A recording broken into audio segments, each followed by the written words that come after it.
Okay, so we will get started.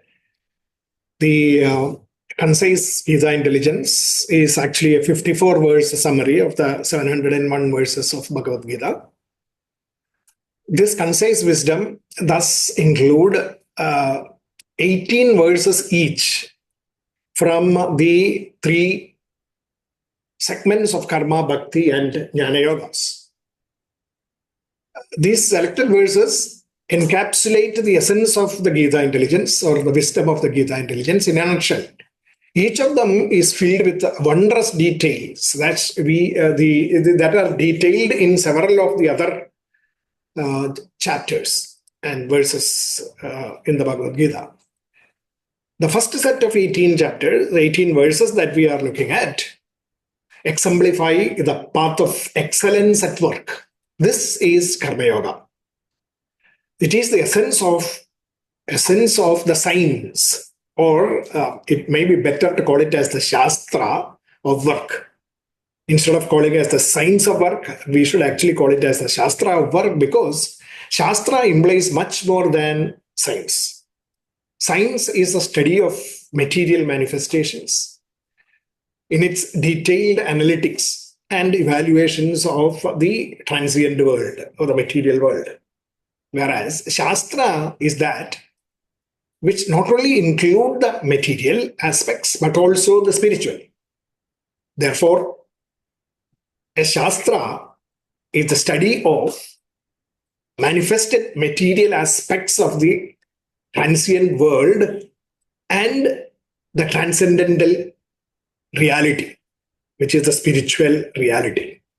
Both are included in Shastra, whereas science is all about the outer world. We so far covered 14 of those verses of the first 18 that touched upon intrinsic motivations initially from chapter 2, selflessness and sacrifice, chapter 3, and the dharma of thought power, chapter 4. That is what we did last class. As we discuss these selected verses, I will be stepping back and trying to explain the concepts in a detailed manner. So, even though we have only a few slokas, we will actually go back and then look at the details around it. We will look at the essential Advaita Vedanta philosophy that explain the intelligence behind the strategies explained in the Bhagavad-Gita. Therefore, every discussion here would be a throwback to the Upanishad wisdom also.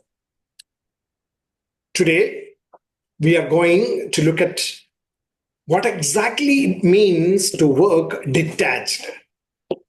Detachment at work is karma sannyasa.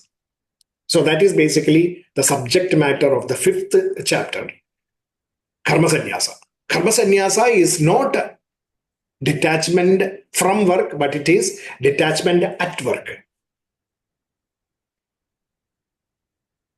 Okay, so before we actually start, I would also like to just briefly talk about or mention the significance of the Vaikuntha Ekadashi that we are all, following today as austerities.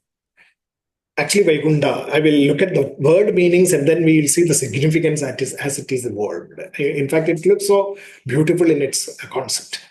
Vaikuntha. Vaikuntham means the heaven of Vishnu, or all-pervading. The heaven of the all-pervading, which is basically, what is the all-pervading thing that we all are connected with? It is the self, the infinite self. Infinite, it's called infinite. So infinite, it means all-pervading. The heaven of the infinite, the heaven of the self, the infinite self. Automatically, I know that most of you can connect it to the joys of the inner self.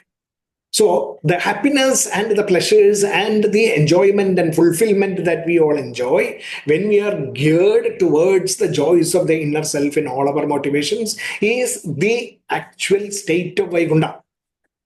So the entering Vaikuntha is all about entering that state of joys of the self, Vaikuntha. And now, there is this legend of Mura, the Asura, actually trying to fight Vishnu, and Vishnu is not able to defeat Mura. And then subsequently what happens is Vishnu creates Yoga Maya by his own powers, and the Yoga Maya is unleashed, and the Yoga Maya goes and defeats Mura. And it is on this day that it was done. That is why this Vaikuntha Ekadashi is observed as a day of austerities and all. Now, let us look at the inner significance. Mura signifies or encompassing or binding. The word Mura in Sanskrit. So what is all encompassing within us and binding within us? It is the ego. The ego is the Mura within us. Ego binds us all. That is why it is called as Mura. Living beings to the body, mind and intellect. So, it is therefore very difficult for the self within us. Even if we have self within us, it is very difficult for us to defeat that ego. That is what all of us experience. We talk about the self, we try to understand the self, we hear a lot of Bhagavad-Gita, but still we always say, but I am not able to, but I am not able to, but I am not able to. That, but I am not able to signify this difficulty of defeating the ego, which is what is signified by Vishnu not being able to conquer Mura. And thus he creates Yogamaya. The self in the BMI actually is now creating something out of that. What is that? That something is basically the mind. If you look at all the creatures that are with lesser than, have a lesser state of mind, you can see that they all work with the BMI, with the BM, the body and the minimum amount of mind. It is tied and it is there, and it cannot just understand itself and then move upward in its evolution. It is very difficult. Whereas the human beings were blessed with the mind. This mind is the Yogamaya created by Vishnu. The power of the self within us is creating this Yogamaya, the power of self, as the 11th thing that is created. The first 8 are the Jnanendriyas and the Karmendriyas, with which we are able to work, but which not able to conquer the enemy. But the moment the mind comes, it becomes a powerful tool to fight the ego. So the power of creative energy created by the self is the mind, and that mind is the Vishnu Maya. And actually Vishnu gave the name of Ekadashi to Vishnu Maya because it is the 11th that was created. Vishnu Maya is the 11th composite element of the BMI complex. The Jnanendriyas, the Karmendriyas, 5 plus 5, 10, and the 11th is the mind. And that mind is Vishnu Maya, and that is Ekadashi. Yogamaya, Yogamaya is the only thing that will be, that is powerful enough to defeat the ego which is of this material world. So Yogamaya of the creation of the self within the BMI is entitled to defeat the Mura, the ego. And that is basically what it is. So Ekadashi is about defeating Mura. Vishnu Maya defeating Mura. All the austerities, creative, productive and enriching powers within us. That is the result of, or the powers of Yogamaya. And creativity, productivity and enrichment. The powers of Yogamaya is able to defeat the Mura, the ego. And the creativity, productivity and enrichment. That, how do you use that to defeat the Mura? Upanishads. The Upanishads give us the wisdom for that, and the essence of which is Bhagavad-Gita. Therefore, you can say that Vishnu Maya is actually tapping the wisdom of Upanishads, Bhagavad-Gita within us, and defeat for what? For defeating the Mura, the ego. So all the austerities, penances, vrata, and other things that we carry out on this day is towards actually acquiring Vishnu Maya, giving Vishnu Maya the powers to defeat Mura, or the creative, productive, and enriching powers within us to defeat the ego. And thus let the Vishnu Maya within us give us all powers through all our austerities to defeat the egocentric tendencies of our mind. That, let us be reminded of that on this auspicious day, and let's move ahead with that. So, this is today we are going to focus on the karma sannyasa part of it, detached work, detachment at work. Through the two slokas that we have actually selected from among these the fifth chapter. So this becomes the 15th and the 16th slokas of the Karmapada, selected slokas of the Karmapada, which actually encapsulate a lot of wisdom, and that wisdom is basically what we are going to see by taking a peek at the Advaita Vedanta aspect of it also, and then also the connected wisdom from the Bhagavad-Gita, so we get a holistic picture. See, the whole of these 18 chapters of the Karma Yoga is also, is something that we will quickly go through. So if you look at the 18 slokas one by one. The first sloka that we selected is from the second chapter, which is about the permanency of the self. It's talking about the permanency of the self.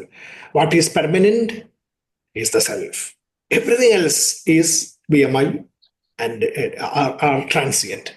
Therefore, what is required is to work for the satisfaction of the self, which is the joys of the self. Practically, that means work selflessly. That is the third chapter. And then selflessness implies equanimity of mind. Samatvam yoga uchyate, that is karma yoga. Then karmas yoga, karmasu kaushalam. Selflessness also implies dexterity of skills. And this is also karma yoga, defined in another perspective. We must understand that it is selfish desires that lead to anger when the desires go unfulfilled. And anger leads us all to destruction by delusion of the mind, deluding the mind. And we fall from grace, the ladder of fall. Then going to the third chapter, we have making sacrifices is the root of selflessness. And selflessness is something that will enrich society. So enrichment is all about being selfless. Selflessness is the manifested foundation of the infinite. And understanding this infinitude or selflessness and working optimally reduces mental energy waste. Human dharma is rooted in creativity, productivity, and enrichment, and the skilled pursuits of our goals. The four types of people were created because of that. Selfless actions rooted in human dharma are the transformations of the infinite. Knowledge is the basis, and such knowledge is gained through respect, inquiry, and selflessness. Faith, interest, and self-control are the mental equipment required for gaining knowledge, acquiring knowledge. Sraddhavan labhate jnanam. When we shun, now these two are the slokas that we are going to look at today. When we shun likes and dislikes in our approach, we are led to limitlessness. Renouncing selfishness and anger leads us to perfection. And the next three slokas, which we look at in the next week, is about self-direction, which is required for all our actions. Mindfulness is about identifying with that, the self in carrying out our work. Such one-pointed engagement with self leads to a state of flow. So that is basically the karma yoga part of it. And we are now going to look at these two slokas, the 14th and 15th verses, which is from the 5th chapter. So that is the overall picture so far. And the way ahead for the next couple of weeks, next week. So here, the 12th and the 26th verses of the 15th chapter is talking about this. About what? It is about the fact that we are equanimous. If we are equanimous and equanimous, balance of mind, equipoised, balance of intellect, by renouncing our selfish goals. The moment we throw away our selfish goals, we can get our mind and the intellect on a firm level. We will attain perfect peace of mind. So, selfish goals, throwing away goals is basically what is required. On the other hand, if we are swayed and distracted by likes and dislikes and attached to the outcomes, we always look at the results, we will be bound by the limitations of our actions. So, if we have to get peace of mind, we need to be equanimous. We need to be equanimous and renouncing all selfish goals. If we are distracted by likes and dislikes, and attached to the outcomes, we look at the results, then limited achievement is basically what we will achieve. And then it says that if we have renounced selfish desire and anger, that is when how to actually throw away selfishness. Selfish desires and anger have to be thrown out and subduing our mind and the senses. So shunning selfishness, selfish desires and anger, and subduing the mind and the senses.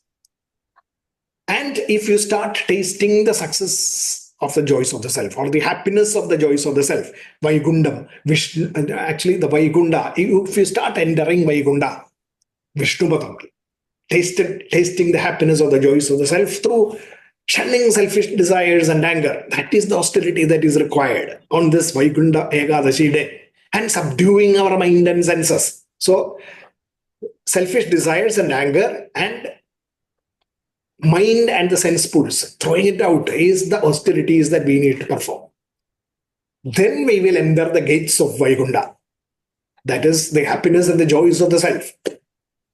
So, this austerity of controlling the desires, selfish desires, and therefore the anger, subduing our emotions, equanimity, and the senses, equanimity and the senses, we will enter the gates of Vaikunda. So, to enter these gates of Vaikunda, we need this 11th equipment within us, the mind. And that mind's characteristics is basically what Bhagavad-Gita, what Sri Krishna is talking to Arjuna about. Bhagavad-Gita is telling us, and this is exactly what the significance of today is. We are sure then to attain the state of perfection in all our actions. So these two slokas talk about this karma sannyasa aspect of how to do your work.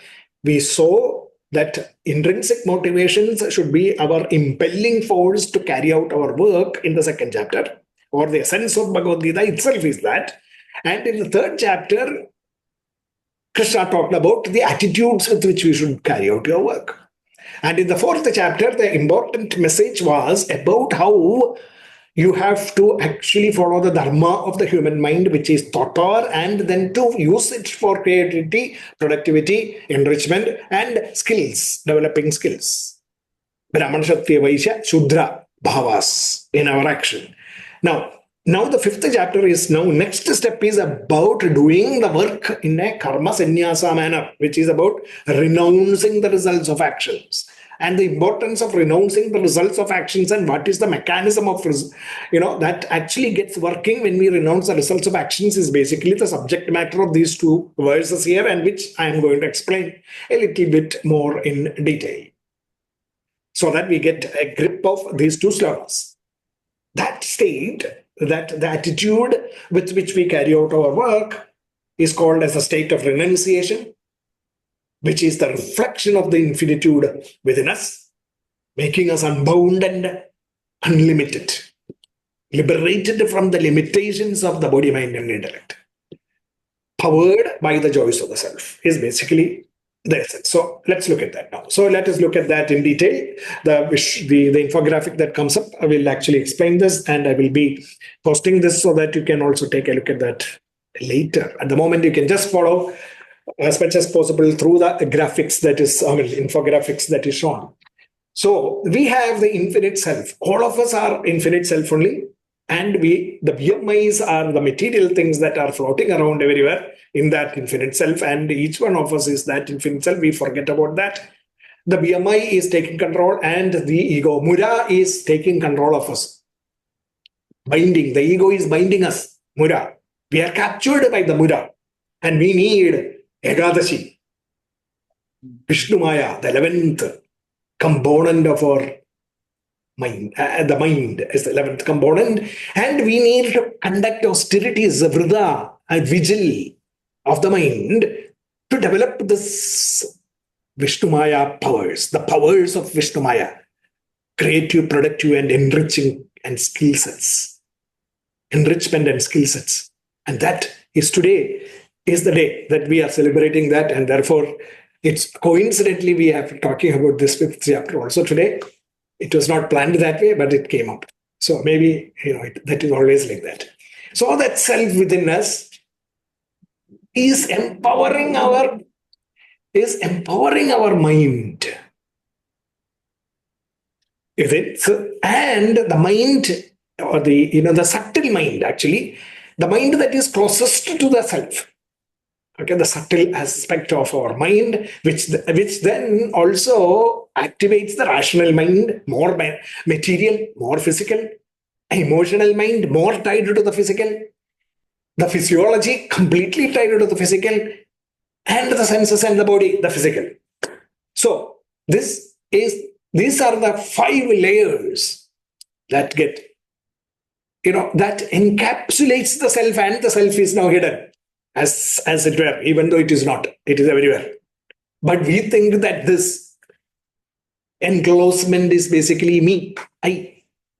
That is the, to understanding the details of this encasement, and the fact that the self is apart from this and energizing this purely as a witness is basically in the Advaita Vedanta philosophy. It is called as the Pancha Kosha Viveka. The wisdom of the 5 koshas. If we actually understand that, then we actually understand the self. It's like, it is better to see the light, it is better to remove the veil. The light is hidden by the veil. So no amount of study of the light will be fruitful if we don't remove the veil. But if we remove the veil, the knowledge automatically comes. The light comes. So the Pancha Kosha Viveka is basically for that. So let us actually take a look at that Pancha Kosha Viveka initially before we get going. So we have, so the first step to understand about this, the science or the Shastra of Karma. The Shastra of Karma is to be really understood. I know we have been going through this once or twice now already, the round of Gita intelligence and Swam-Geetam and all those things. We have gone through all the details. Now we are trying to again go through the same thing, but trying to at this point in time collect the remnants of memories together so that we get a holistic picture more established within our mind. So let us look at the Shastra of Karma. If you look at the Shastra of Karma, I will use the laser pointer. Okay, let's point it. Right. The action, all our actions produce a reaction in the environment in which it is done. That environment, I have shown it as a dotted box here. So action and reaction, all of us, just think about the thoughts that we have and the actions that we perform. Action, reaction. This action, reaction in the environment influencing our actions, as well as our actions influencing the environment, is always happening. And we can actually, if we only have that the environment and our actions produce the environment, changes in the environment, as well as our actions are because of the environment, and something is, there is a reaction from within these actions. This is called as the state of destiny, actually. If we have only this to believe, our faith that we act, and based on our, some unknown powers or the environment, we'll get results. There is no escape from them. That is destiny. That is why some people say it is all my destiny. So when you are actually bound by the limitations of destiny, you become a very helpless person. Destiny is action plus reaction plus environment, nothing more. Destiny stops there. But we all know that it is not like that. Even though we always say, we keep on saying that it is my destiny. But if we really sit back, think calmly, then we will know that no, that is not only what is possible. There is something called as learning, acquiring knowledge, and also applying attitudes into our work, so which I have actually shown in blue. Things that are shown in blue are the powers that we have, the Vishnu Maya within us, the power to learn and the power to apply attitudes, yajna, tyaga, samarpana, prasada bhavas, and also attitudes, integrating the attitudes, which is about the Brahmana, Kshatriya, Vaishya, Shudras, etc., the bhavas, all those thought power, that is there. If we apply that to this destiny that we are talking about, what is happening is your self-effort comes with something new. Self-effort, that is some real self-effort. The mere action is as like a puppet action. But self-effort immediately changes everything. The effort, the action changes because you are putting in something new into it. Learning, attitudes, aptitudes, and all those things are coming into play in self-effort. And that again is therefore going to produce a reaction, which is going to change the environment in a different manner, which I am showing it as blue. So the half of the box of environment is blue and the half is red. So the self-effort is also action. Then therefore it also creates a reaction, changing the environment. So that is karma. That is the theory of karma. Karma is not just a destiny. Destiny plus self-effort plus reaction plus modified environment. That is karma. Now, Bhagavad-Gita teaches us a refined form of karma, which is called as karma yoga. That is, karma yoga is equal to mere karma plus supreme motivations, plus right attitudes, plus integrated aptitudes, plus fortitude of mind, plus focus, creating an enriched environment. So when we actually change karma slightly, which completely changes our destiny and creates a completely new environment, that is karma yoga. And that karma yoga, how did you actually create that power of karma from within? It is our self-effort. It is the self-effort that can change your destiny to something that is under your actual proactive control. And that is karma yoga. So karma yoga is a very dynamic system that has been given to us by the Upanishads, by Bhagavad-Gita. So that we can throw away the thought of destiny from our mind. There is no such thing as destiny. Destiny is a dumb animal. It is what is called as something, very, very inactive thing. Whereas karma yoga is karma itself. The definition of karma itself is an active definition, which helps us to change by self-effort. But that self-effort can be for selfish reasons also. A mere karma. But Bhagavad-Gita tells us a refined way, which is karma yoga, which is throwing out selfishness. After throwing out selfishness, all our self-effort towards refining this environment into a beautiful place is called as karma yoga. So you can now see the difference between destiny, karma, and karma yoga. If we really understand the destiny, karma, and karma yoga, then we have actually succeeded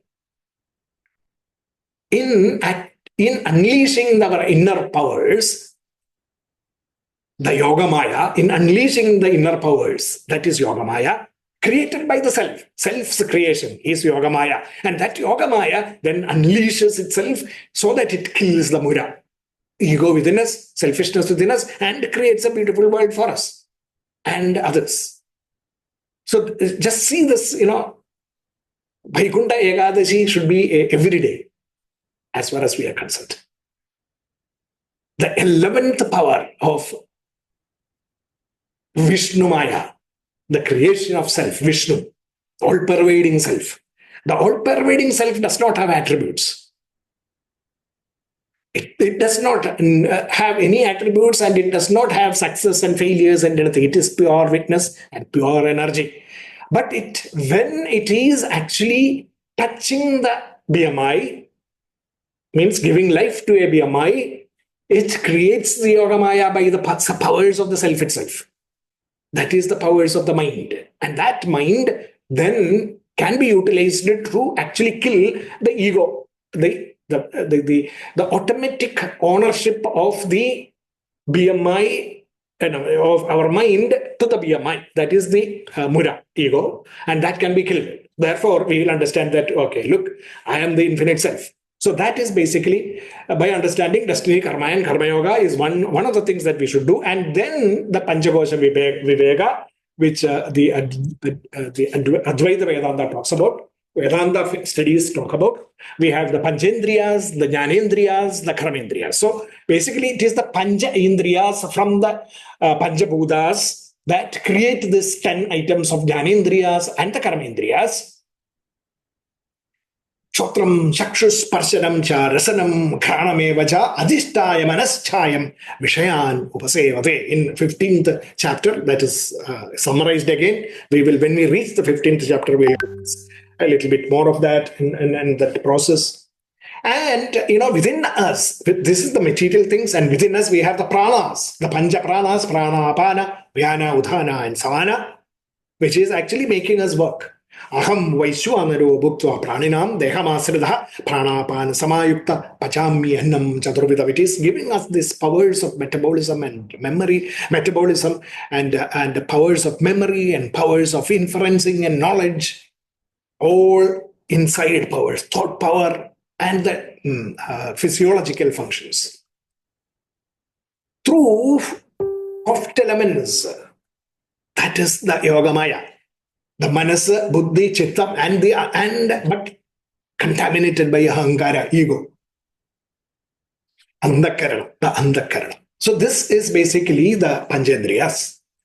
And Vedanta describes this physical body as the Atman sheathed in 5 layers of the bliss sheath, the intellectual sheaths, the mental sheath, the vital air sheath, and the food air sheath, which is the Anandamaya Kosha, Vijnanamaya Kosha, Manomaya Kosha, Pranamaya Kosha, and the Annamaya Kosha, to give us the experiences of the outside world. Atman and the 5 layers of matter. The 5 koshas. So then we have the vital air sheath of prana, faculty of perception, apana, the faculty of excretion, samana, the faculty of digestion, vyana, the faculty of circulation, including thought power, and the power to think and the actual capacity to make decisions, etc., of udhana, or faculty of thinking in a controlled manner. These are directly related to the physiological functions that we talk about in science. So we have the self with the 5 sheets. And these are called, these 5 sheets are categorized as 3 bodies. 5 sheets, 3 bodies. It is categorized as 3 bodies. They are not 2 different things. The causal body, that which creates our world, the bliss sheath, vasanas. In the deep sleep state, we are in touch with that, vasanas only, nothing else. In the potent state, it is the potential state. And then we have the subtle body of the mind, intellect, memory, and the ego, which is basically the hopes and aspirations. Therefore, it is called as the dream state. and the gross body, which is the physiological functions and the 5 organs of action and perception. That is the waking state consciousness. While we are awake, that is the consciousness or the awareness in which we will do things in the outside world. So we have the waker state, the dreamer state, and the deep sleeper state. The 3 bodies, the causal body, the subtle body, and the gross body.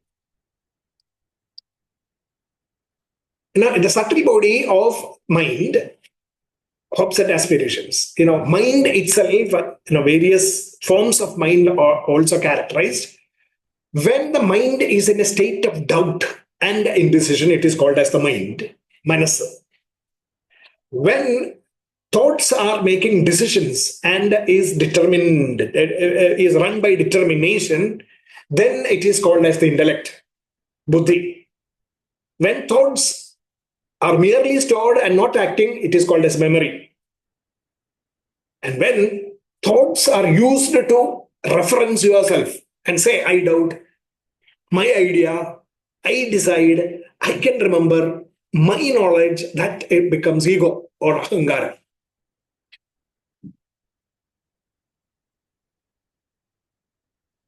So the self or the Atman is that which transforms the insentient matter into sentience, to give it consciousness. Something, a power that actually works through the physical body, mind, and intellect and gives it the power of consciousness, sentience. That is the self. The consciousness itself is not the self. It is that power which creates this consciousness that is called as the Atman or the self. That which manifests as the waker in the physical actions world, dreamer in the hopes and aspirations, as the dreamer in the hopes and aspirations, and as the deep sleeper enjoying that deep sleep state is called as the Atman. It is the changeless substractum, whether you are the deep sleep state, the dreamer state, or the waker state. There is this one witness which is able to remember all these things. And therefore, in the waking state, you can say, I had a good dream. I had a good dream, 1 plus, or I had a very peaceful sleep. So who is it that enables you to do all this? That is the Atman. The witness, the ultimate witness is the self. So this is basically just as a quick summary about the self. I wanted to go back to the Advaita Vedanta touchings so that we get the just like the touchings that we talk about. If you just understand this, you go back and understand what Bhagavad-Gita says, you will enjoy it. So let us now go back. We will again go back to these Vedanta things in between here and there so that we get connected with those knowledge. So we have this subtle mind, the rational mind, the emotional mind, and the physiology, and the senses and the body at the 5 levels, where the subtle mind is all about vasanas. Subtle mind is about the vasanas within us, as well as the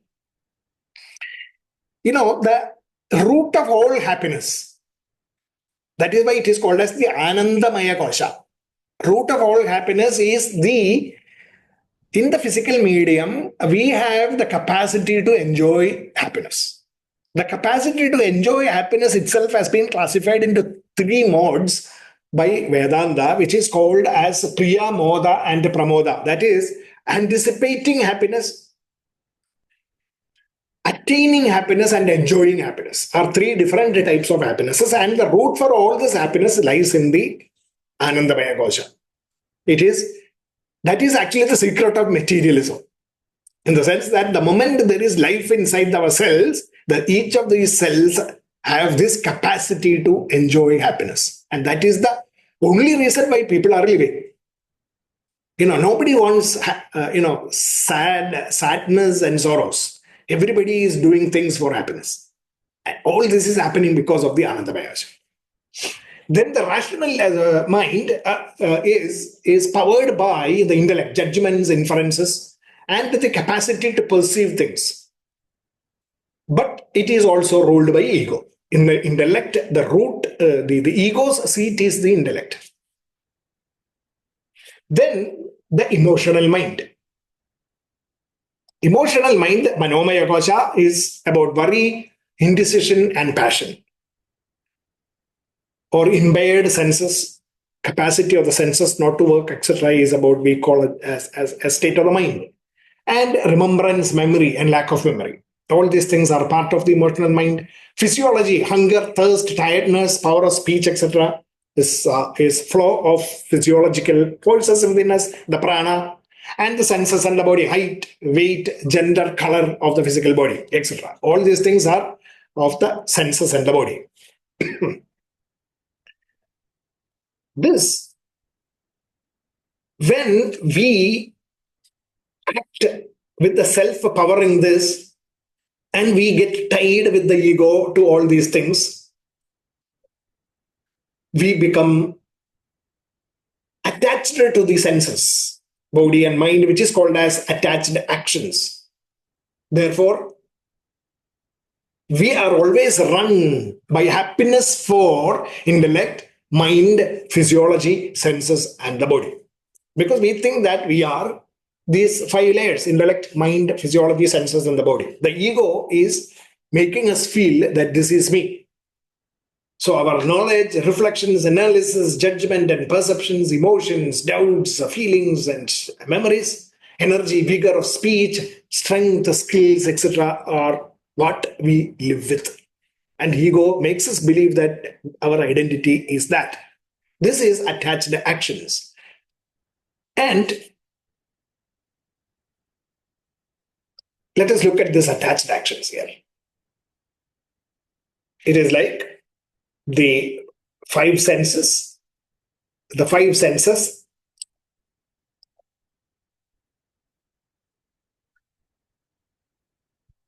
The five senses shown here is working with us through the sense center. The sense center is depicted here on the left side, which is also on the right diagram. It is centered at the center of the picture. It is positioned at the center of the picture. That is the sense center. And this sense center is now connected to the mind and the intellect. Mind and the intellect I have shown here. It is one in science we call mind, but here we have manas and the buddhi. Manas and the buddhi. So, at this point, the ego takes control, and listening to the intellect or listening to the emotions is basically what we do, either way. And if we are predominantly listening to our intellect only, then we are intellect driven, a rational entity. If we are predominantly driven by emotions, then we are, by likes and dislikes that we have, we become emotionally responsive. If none of this, even not even mind and intellect, we are simply working with the sense pleasures, just like these creatures which does not have any mind, then our perceptions are purely sensory, and we respond to sensory signals without even thinking. So these are the three ways in which we actually are attached to our actions. The moment we act like this, we are attached actions. Okay, so having understood what attached actions are, now we can see what is this unattachment is. Attachment is obviously getting rid of those connections of the sense center to the intellect, mind, or the body. Of course, there will be some small connections only, which is required for our existence, but that is called as detached actions. And in detached actions, what is happening is we are completely run by the joys of the self as our motivation. The self is our motivation, not the intellect and the mind or the senses. This is called as detached actions. And this is basically what is described in the fourth chapter in detail, and therefore used in the fifth chapter to describe the detachment of actions. Inaction in action is basically defined that way. So that is the next white path here shown here, which is that we are driven by the joys of the inner self. When we are driven by the joys of the inner self, wisdom, discrimination, and dispassion of the intellect, and emotion, equanimity, moderation, and balance drives us, such that the rest of it now becomes they have to act with the physical body only, because as a living entity, our pranas have to work and our senses have to work in the way it is required. The controlling forces, instead of the egocentric ego and mind, it becomes the self-centered, capital self-centered intellect and mind, driving this physiology and the senses, and our actions become detached. So that's basically what we are talking about here. Actually, we can think about some practical examples here. For example, let us look at, and if you can also come up with some examples, I will give you some examples. But the example, a surgeon who prefers, let's say, doing C-section for money, is attached. And any patient who goes there, he will do a cesarean, because he is after money, or the hospital is after money, hospital management is after money. And one who only opts for that cesarean or C-section only when really required, that is detached action. Because he looks at the pros and cons of the requirement and studies the state of the patient and does only when it is required. That is detached action. Or there is another practice of surgeons who keep away from performing surgeries on close family members because of clash of interests. Because detachment is required for perfection. Okay. Then a judge who delivers judgments, keeping aloof from the emotions of our personal favors. Detached decision making is very important. A research scientist manipulating observations for credit seeking is attached. As against one who validates through observations irrespective of the results sought. That is detachment. An engineer who applies design thinking is detached, as against one who does things for profiteering only. That is attachment. Now, tax evading is attached action. Whereas, if you look at it against that, it is tax optimization is detachment. If you do things for tax optimization, that is detached. Whereas tax evading is an attached action. Profiting is attached, versus customer satisfaction, then it becomes detached. Because your actions or whatever you do is customer oriented, then it is not attached. But if it is only towards profiting, then it is attached. Networking, connecting, making friends and the professional circle success. Networking for reducing knowledge deficits. That is the objective of networking, not reducing knowledge deficits. Against networking for increased personal influence. When you actually do networking for personal influence, then it becomes attached actions. So like this, in every actions, every kind of endeavor that we all engage ourselves in, we can actually think about attached and detached actions and then orient your actions towards detachment. Then you are a karma sannyasi. Karma sannyasa becomes your nature. This is the karma sannyasa that Bhagavad-Gita is talking about in the world of our living. In everything, every day, you can actually practice this. There's only a few examples I gave. You can think up various such examples. Attached actions is when your happiness of anticipation, attainment, and enjoyment of sensory pleasures is predominant.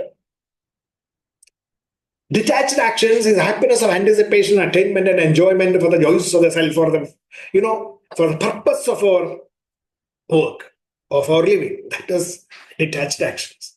It is karma sannyasa. So, again, let us look at this attached actions in another infographic way. We have the tendencies. On the left, tendencies, decisions, that is intellect, emotions, the mind, mental layer, physiology, that is the prana, and the capabilities and skills, which are of the body and the senses. And the self is now powering it.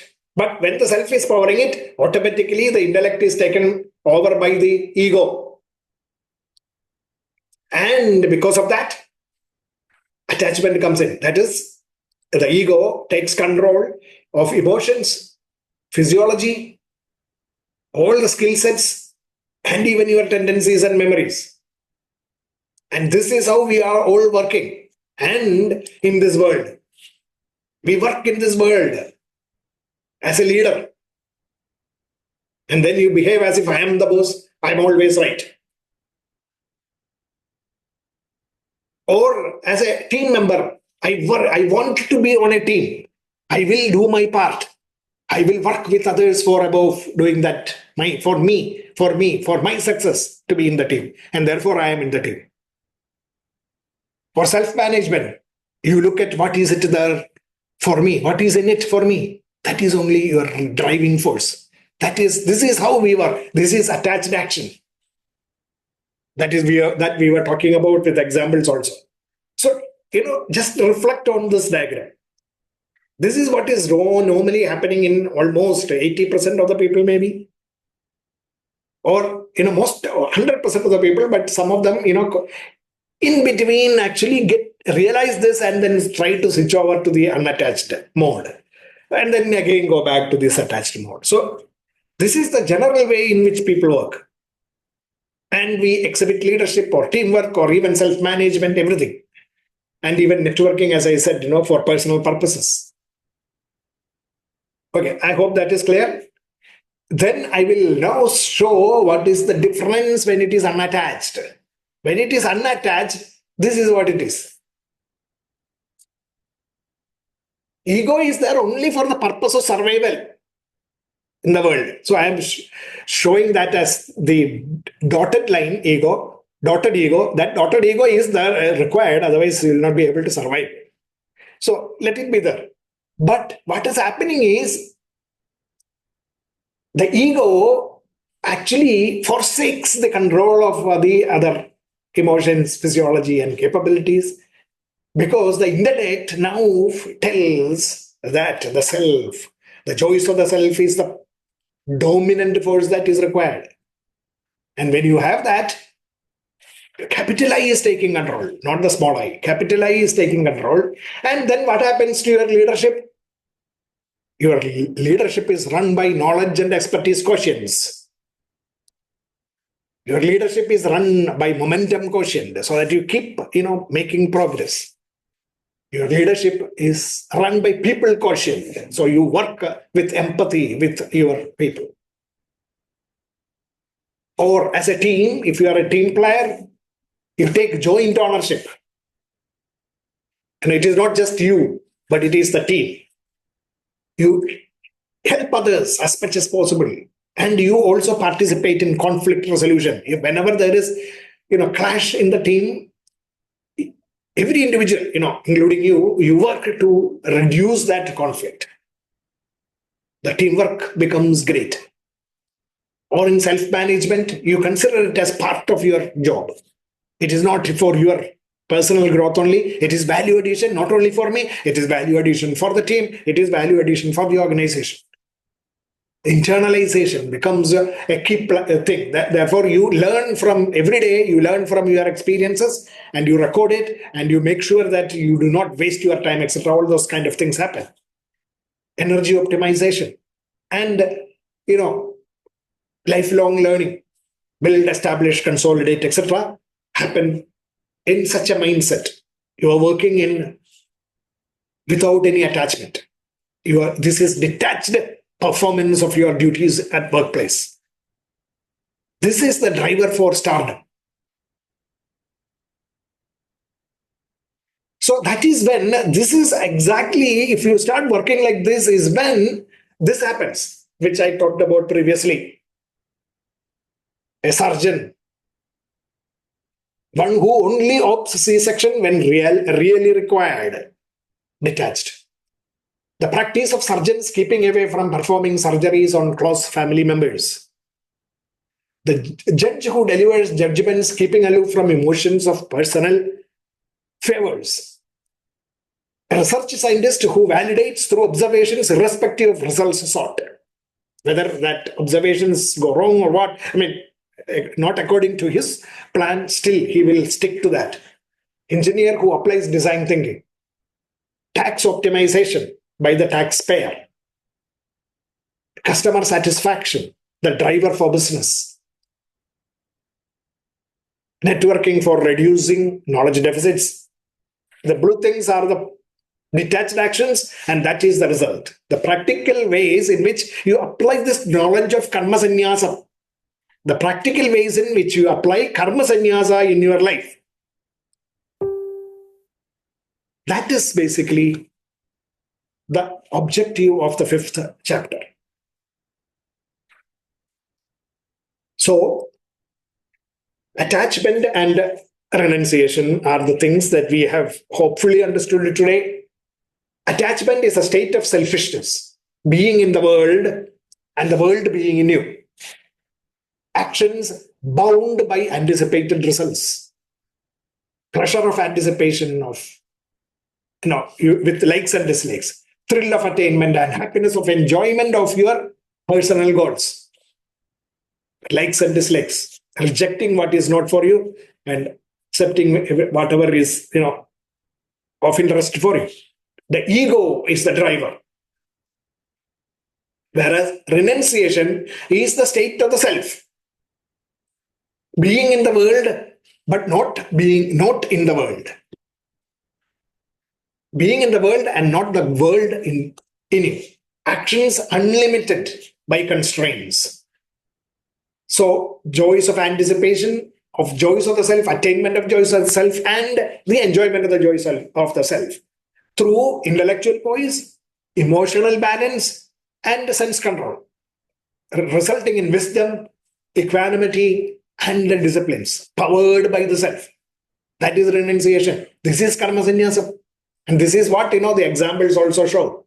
The physical examples that we can practice in this world, so we understand how we practice this in the world. And interestingly, the Gita-charya or Vedavyasa or Bhagavan Krishna actually threw in the seed of bhakti here, which will be explained later in 12th chapter. But let us look at that connection here. That connection. This basically is what the 5th chapter introduces, and bhakti is defined through this process. The characteristics of bhakta or bhakti as a process is that constantly you are in anticipation of the joys of the self, attainment of the joys of the self, and thrilling or enjoying the joys of the self. Thrilling in that, enjoying the joys of the self. This constantly in all your actions is basically what bhakti is all about. Which is about intellectual poise, emotional balance, and sense control. These characteristics of the bhakti or a bhakta, the process of bhakti or the bhakta, character of a bhakta, has been very cryptically introduced here in the 5th chapter.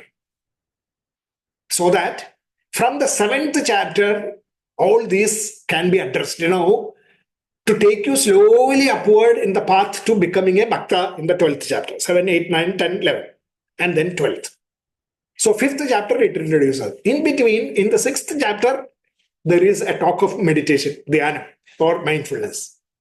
So you see how that chapters are all integrated.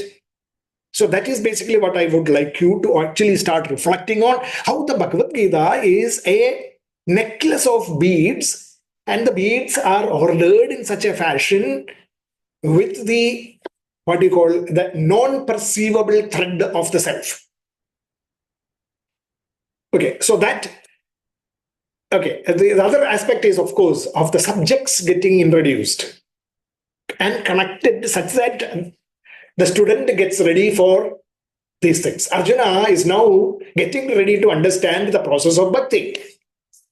And Krishna has set the stage for that in the 5th chapter. At the last few verses, it is defined and it is there. So this is basically what the 5th chapter and these 2 verses actually signify. The whole of 5th chapter is basically on this. I'm going to now show you another infographic, which is a lot of information, which will look very complicated, but I will post and you can reflect. This is only for reflection later on, but at the moment I am going to explain that in 5 minutes, and after that, I'll leave you for reflection. So, this is again described in the 5th, exactly the same way, but I am not using the slogas here, but it is connecting these 2 slogas to all those things. So here it is about the self working through each one of us who could be driven by knowledge or wisdom. I could be driven by knowledge and wisdom. One. Or I could be a calm temperament person, a person with calm temperament. Or I could be a person who is strong, or I am ignorant of my strength. And ignorant of my strength. I have strength, but I am ignorant of it. Just like Hanuman, for example. Then I could be a person blessed with powerful senses. An entity that is blessed with powerful senses. Or a sinner, a sense running after sense pleasures. So, actually, these are all actually, analogically explained in the chapter as, elephant, a dog, a chandala, and all those kind of people. It is not to be figuratively taken as such. It is about the qualities that Krishna is talking about. And that qualities is basically what I have written here. Knowledge and wisdom, it could be calm temperament, like a cow. It could be strength and ignorance, like an elephant. A powerful senses like that of a dog, and a sinner or sense pleasures like a chandala. I mean, it doesn't mean that, he's talking about that. He's talking about the qualities. So, depending on how what kind of a person we are, the self actually exhibits the different nature outside. A calm temperament person, when the self is energizing him or her or that thing, the result would be calmness personified. So, similarly, each one of them, difference in nature. And if you as a person is able to understand the difference in the way people are behaving, or things are behaving, or creatures are behaving, but at the same time understand that it is only a difference in the body, mind and the intellect, but it is the self that is powering it, the same self, then you will start understanding that object. A dog. And you are different, not different. Because the dog exhibits its material characteristics. It has powerful senses. And therefore, powerful senses are exhibited by that body. Because it is the quality of the senses. But who is he? It is the self. Just like we are. I am self. But I am exhibiting my qualities of my mind, intellect. An elephant is ignorant, seemingly ignorant of its own strength. Because that doesn't mean that self is ignorant and, it being strong. It is not. The self is self. It has no qualities. But when it is running through that physical frame of the elephant, what happens? It exhibits the characteristics of elephant. So, if you can see this, if you have the eye to see this, you have to reflect on it, think about it, and convince yourself that this is so. And then you will start having that eyesight, that vision. Ya pasyati sa pasyati. He will start seeing the truth, the vision. Then you become self-aware. You become self-aware. That is when you actually become self-aware. And you have equanimity and equipoise and endless joy in this world. When you start living this, you will have endless joy in this world. That is karma sannyasa. This is what karma sannyasa is talking about. And so, let us summarize that in this way. Make it more complicated. The vision of the joys of the self. That is basically what it is. Priya, moda and pramoda. Anticipation, attainment and enjoyment of the joys of the self is basically what knowledge of the self is all about. And when the knowledge of the self is driving you, you identify yourself with the self. And when you identify yourself with the self, you will renounce the pleasures of the body, mind, and intellect. And that is the path to destroying your sins, the mura in you. That is, the devils of the mind are conquered. And equanimous and equipoised nature of yourself will start coming up. And you have reached the state of renunciation. Or, when you identify with the self, what is happening is driven by the joys of the self. It is not selfishness. Selfishness drives you to distractions. Whereas intrinsic motivations drive you to the joys of the self, which sublimate selfishness. And it helps eliminate fear and anger, helping you to self-actualize your capabilities and take you to a state of limitlessness, unbound. So this limitlessness, the state of renunciation, is actually called as the state of the infinite.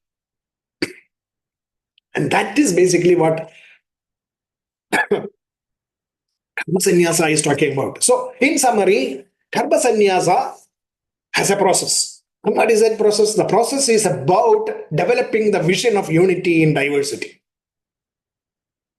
A flower, a stone, a clod of earth, a cow, an elephant, a chandala, whatever it is merely showing the nature of its body, mind, and intellect. The self is that unifying power within each one of us. It is the one and only infinite, the Brahman, the self, that is driving all of us. Then you will start actually working for the purposes of your life. And, quality, utility, precision, and accuracy becomes your watchwords. The joys of the self is driving you. You identify with these things and not with the pleasures and the egocentric requirements and selfish desires. You identify with the self, which means you sublimate selfishness. Selfishness is not suppressed, but it is sublimated, like a camphor which leaves nothing. And it eliminates all your foes. The murari is killed. The murari is killed by the powers of your mind. The murari is killed by Ekadashi or Vishnu Maya, sublimating and liberating you from all your limitations. That is renunciation. That is reaching infinitude.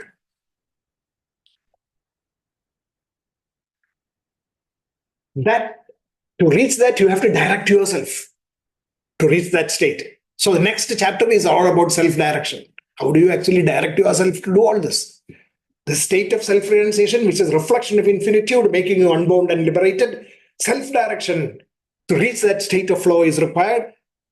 And that is basically what the next chapter is all about, which we will be seeing in the next month. Okay, with that, I will end today with Gita Arati and the closing mantra. And after that, we can summarize and discuss.